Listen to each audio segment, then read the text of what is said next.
Yo, what is up? It is your boys that are back with a brand new part. So what if Deku had Jake Long's powers? On the last part, we had basically left off with Deku meeting Melissa and doing very, very well in the no. What was it? Yeah, meeting Melissa and basically doing extremely well in the heroes versus villains against Bakugo and Ida. Now, Melissa would have actually whooped Bakugo's ass in one of her little suits that she created for herself to amplify her power to the point where she's about, what did I say last time? 20 or 30% of One For All. Let's go with 30% of One For All. She has 30% of One For All power in the suit that she created. And she has the brains and the combat ability of Rose. Of Rose, like I was saying. Now, Uraraka actually found out about this and I didn't like it, but that was actually in part 1. But anyways, all jokes aside, we had actually left off with the USJ attack. Deku and Rose would have actually handled that very, very well. And in terms of the cleanup, that basically went as it probably would have gone in canon. That's basically all we had done in the last part. So we're going to go ahead and get started. And where we had last left off is on the 2-week break. So let's go ahead and get started. So this is when Rose and Deku would decide to, meet up the very first day that they're going to have them break. Rose and Deku would actually decide that they're going to do a little bit of light sparring the first day. And they decided that, you know what? They're going to train together. So Deku and Rose would proceed to train together during this time. Deku would amplify his base form to being now, let's say, around 25% One For All base form by training nothing but his physical body. At this time, he also would have actually ended up training and learning how to use his fire and ice breath when he's in his human form, nothing really else. And now he also has the ability to turn certain parts of himself into dragon, and not only his entire body. So now he can whip out the wings whenever he wants, or the claws, or the tongue. Kind of like how Jake did it. You guys remember how Jake did the toilet cleaning with his tongue? You guys remember that? But yeah, things like that. So Deku would proceed to basically train with Rose during that entire time. They do a lot of combat training as well as a lot of do you guys hear that? What was that? But yeah, like I said, they would do a lot of and what's going on? And yeah, that's essentially what they had ended up doing during the 2-week break. Now, Melissa and Deku, they're dating at this point, and they would have basically gone over to Inko's house every now and then, had dinner over there. And Melissa would actually spend a lot of her days at Deku's house, and they would actually choose to train on the top of Deku's roof most of the days. Now, this is when the UA festival would arrive. The day of the day would arrive, and they would actually tell Deku that he's actually going to be giving the speech. And Deku would proceed to be like, alright, and he'd basically walk up there to the speech. At this point, Bakugo wouldn't have actually been that much of a dick, so Class 1B and Shinso wouldn't be having any of a problem with Class 1A, but Monoma, he's still prick, so he still had a little problem with 1A. Now, this is when Deku would proceed to go up and give the speech, and right before he even says anything, Monoma would say, yeah, it would be a Class 1A loser who goes up to give the speech. As Deku would turn in his direction and shoot a fireball at him, that Monoma would dodge barely, and he would just have a little part of his shirt burn as he tries to hit it off, and he's like, whoa, oh shit, and this is when the crowd would be like, okay, that's a nice way to start. This is when Deku would proceed to tap the microphone and he would then say, mic check, as he then begins to say, well, guys, I'm not really too good with speeches. All I'm really going to say is I hope you guys all do your best. Make sure that you all aim for the top, and just gives a little inspiring speech or whatever. I'm not about to make it up because I'm not that good at inspiring speeches. So Deku would proceed to give a little inspiring speech to everyone, and Class 1B as well as Class 1A, all with the exception of Monoma, would actually feel very, inspired by speech. He would tell them all to give it their best, and regardless of whether they win or lose, that they should be proud of themselves, because if they put all of their effort in, they had nothing to lose. So everybody would be hyped up, and this is when Midnight would actually announce that they're going to be doing a race. Deku would grin at this, and Todoroki seeing this would be like, he thinks he's gonna win? I guess I gotta show him what I'm made of. As Melissa just kind of smiles and looks at Deku's direction as Deku just goes up to her and he says, so you want to race or what? As Melissa says, if I win, you taking me out for dinner for the next week, all expenses paid for. And Deku would be like, sheesh, you expensive. As Melissa would proceed to laugh and Deku would be like, you're on. And he begins to say, but if I win, you owe me ice cream for the next week, every single day. As she's like, ooh, okay. You know, she's like, I can do that. And they proceed to basically give each other a quick little, love tap, on the lips. As the race would essentially begin. This is when Todoroki would blast off his ice, and Melissa, she would not be playing any games. She would have the soles of her feet basically activated, as she had basically created a sort of jumping mechanism that could help her jump really high into the air and land perfectly with a cushioned bottom of the tips of the shoes that basically take in all of the kinetic force that she uses to land. This is when Melissa would actually land, and all of the kinetic force that her suit stores up, she actually can let it out in the future, so her punches are going to be devastating. This is when they would basically proceed to run. Bakugo, Todoroki, Melissa, and Deku would all be in the first lead. Deku would be in front of everybody as Melissa would actually be catching up slowly. She would use the kinetic energy to punch herself into the air backwards, and then it would shoot a giant wind blast that would basically have her fly past Deku, as Deku would be like, you're on. As he begins to turn himself into a human and fly in the air as fast as possible. Melissa would be leagues ahead of Todoroki and Bakugo, and them two seeing this would actually get very angry. Todoroki would try his best, but he would still get outmatched, and Bakugo seeing this would get the boost that he needs to actually surpass Todoroki, as he begins to use his explosions to go even harder than he normally would, blasting off, almost catching up to Deku and Melissa. This is when Deku would proceed to say, alright then, as he creates a doppelganger to get in the way of Melissa.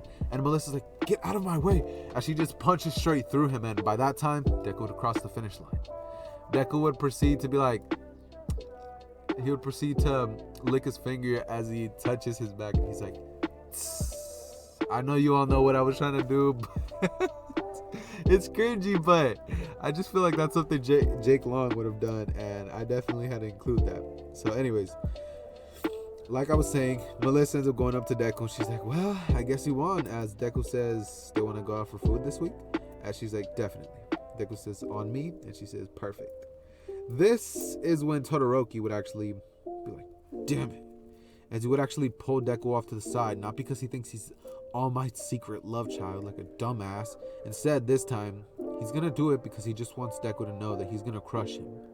Deku, hearing that Todoroki is only calling him over here to try to intimidate him and tell him that he's gonna beat him with nothing but half of his power, Deku would actually start smiling at the thought of this. And Todoroki would put his hands on Deku's shirt as he says, you better not laugh at me, you bastard. As Deku says, you think you're gonna beat me with half of your power? As Todoroki's just like, I'll destroy you with nothing but half of my power. As Deku says, I have fire and ice. And Todoroki says, I have it too, I just don't use my fire. As Deku says, alright, let's see how far that gets you. And Todoroki would basically go off as Deku just kind of starts laughing. And this is when Deku versus Shinso would be announced.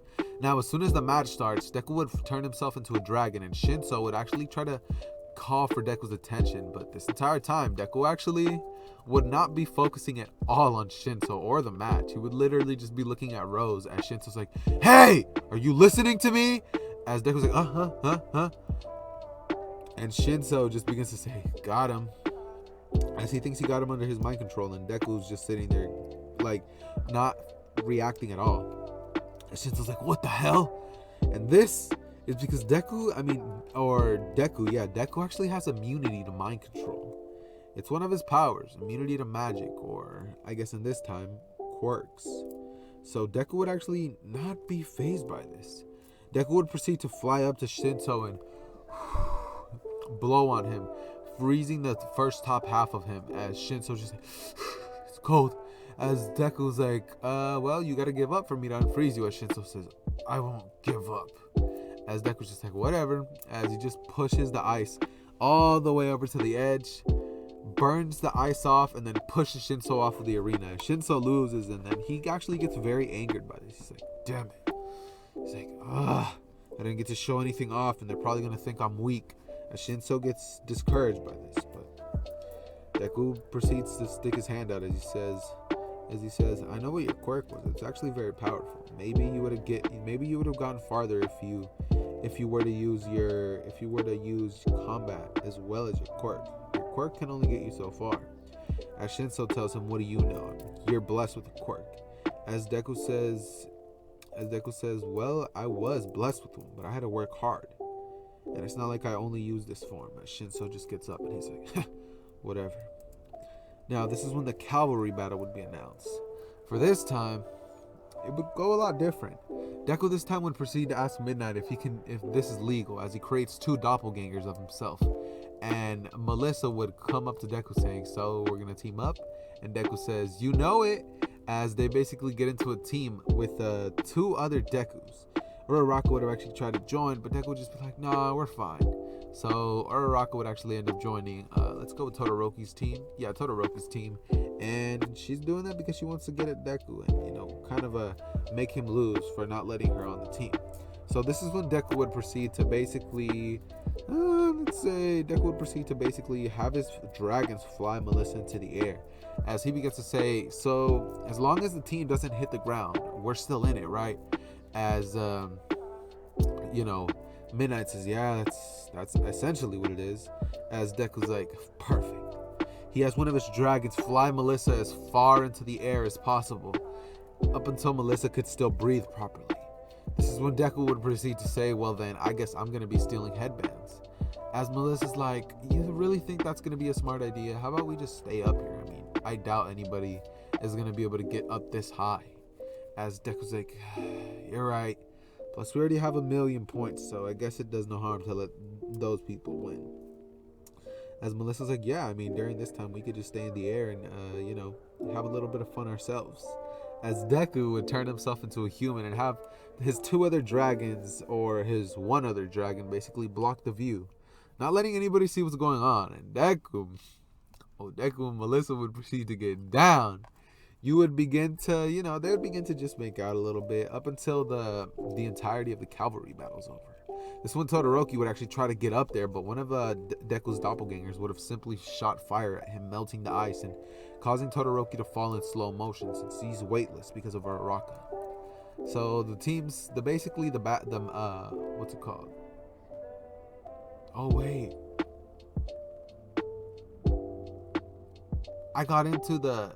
Oh boys, I am very sorry. I got into the matches and then I went into the Shinso. Oh, guys, I definitely messed that order up. Just basically assume that this came first. Sorry for messing up the order. This came first. Cavalry battle came first, and then Deku basically ended up battling Shinso in what I had basically just explained. After the battle with Shinso, Todoroki would come up to him and tell him what he had said earlier. This is when Deku would actually proceed to have his match with Todoroki. Now, Todoroki and Deku would face off as they would begin to basically just stare down at each other as they begin to get into a fighting stance. Deku would be playing no games, and as soon as Todoroki shoots an ice geyser at him, Deku would have a huge fire blast towards Todoroki, as Todoroki can barely avoid it. This is when Deku would proceed to be like, nice, as he creates 3 doppelgangers, and he has them hit Todoroki from every angle. Todoroki would be trying to dodge everything, but he'd be overwhelmed very quickly. I mean, it's 3 dragons versus 1 kid who's only using ice, so I mean, you could imagine what happens to that. They'd be using nothing but their fire. One of them would actually decide to shoot ice spikes at Todoroki, which actually stabs into one of his legs, causing him to bleed, and Todoroki can't use that leg anymore. This is when Deku would proceed to tell Todoroki to give up before things get bad. And Todoroki's like, give me your worst. As Deku basically just ends up freezing him. He shoots an ice breath, freezing Todoroki completely, and then throws him off of the arena. As Todoroki would have actually ended up losing, Deku would proceed to basically be like, well, you could have gotten out of that if you would just use your fire. As Todoroki says, I'll never use that damn quirk. As Todoroki leaves the stage angered. Now, the next match would actually be Melissa versus Bakugo. I don't know. You know, I'm gonna get into it. Melissa and Bakugo would have actually gone a lot different than what they had done in the original, the first Heroes versus Villains time. This time, Bakugo would not be playing any games, and he would actually try to hit Melissa with full force. So she would use her suit to basically keep up with Bakugo's movements and everything that he had done in the past. Bakugo would proceed to think that it's smarter to maneuver in the air and shoot explosions at her, as she's basically tanking all of the explosions, just having all of the explosions gather up into a huge blast of kinetic energy, as after about 6 or 7 explosions that she ends up having to tank with her suit, she ends up storing it all and honing it all into one attack that she carefully aims and then punches the air right at Bakugo, as Bakugo's like, that's not gonna, as out of nowhere, a huge blast of wind that basically sends Bakugo flying out of the arena, just basically knocks Bakugo out, and Bakugo actually has to get taken to the infirmary, meaning Rose would have actually ended up winning, and the next match would be Deku versus Rose. In terms of how that goes, we're definitely gonna have to get into that on the next. Man, why am I trying to end it off so fast? Nah, bro, we gonna do this. We gonna finish the entirety of the sports festival. This is when Deku would proceed to basically look at look at Melissa, as she would look at him as well, and they would begin to get into a fight. Now, this is when Deku would actually use his human form at first, not trying to go too crazy on her, as him and her begin to go into a very fierce, basically taijutsu battle, you could say, as Rose uses the staff that she had, or Melissa uses the staff that she uses in American Dragon, and Deku would proceed to get overwhelmed by that. He would actually have his hands turn into his claws, and as he would begin to dodge everything and dodge all of her attacks, she would try to sweep under him, but he would jump and kick her down, as he and her get into a very fierce battle in which none of them is actually down to give up. This one, Deku would proceed to create doppelgangers, as his doppelgangers proceed to shoot ice fire from every direction that they can. As Melissa dodges every attack that she can, one of them actually ends up catching her off guard. When she lands on nothing but ice, and she would begin to slip and fall. This is when Deku would rush in there and try to punch her to knock her out, as Melissa would jump over him and get him into a headlock. This is when Deku would actually proceed to actually almost tap out, before he then turns into a dragon and breaks her off of him, as he would proceed to basically go towards her and pick her up with one of his arms, as he takes her to fly her off. But before he can, and right as he drops her, she would proceed to stab one of her knives into Deku's scales, pretty much hurting him quite a lot, as he had never actually had anything penetrate his dragon scales. This is when Melissa would actually be hanging on to him by thread, and she would begin to let go, as Deku's like, what? As she then activates her propulsors that she begins to use and flies into the air. As she says, I figured if you could fly, I'd do the same. As Deku smiles and they get into an aerial battle, but ultimately, Deku ends up winning. I mean, come on now, what do you expect? It's Deku. Of course, he used no one for all at all in terms of this battle. And Deku was basically just going like, he wasn't going all out against her the entire time. If he did, he probably would have killed her, to truth be told. Now, this is when Deku and Melissa would proceed to basically get into an acknowledgement that she wasn't going to win, and Deku would proceed to just take her out of the arena. Now, after the match, Melissa would go up to him and be like, you were holding back, weren't you? As Deku would say, just a little bit, as she would smack him on the side of the head and tell him not to hold back anymore. Tell him that he needs to go all out. And Deku would not at all listen. He would proceed to be like, all right, I'll go all out. But in his head, he was thinking nothing but, I can't go out on you. What if I did that? You die. As Melissa figures that that's the case, but you know, she don't want to accept it or admit it, you could say. Now, this is when Deku would proceed to basically walk with Melissa into one of the alleys, and Melissa and Deku would proceed to just be like, so you want to go get something to eat after the medals? And they would proceed to get the medals handed to them by All Might, as him and her proceed to go out for some ice cream as well as some food, as this is going to be marking the ending of What If Deku. No, the ending of this part, not the ending of everything. The ending of What If Deku had Jake Long's powers. I hope you guys enjoyed this part. If you did, make sure to drop a big old fat like on this, since I'm going to be needing 40 likes for the next part. But with that being said, you guys already know the drill. Oh, wait, sorry. I actually have to mention one more thing. My link for my Discord server is gonna be down below in the description. So if you guys want to join up, I definitely recommend. But with that being said, Zether out.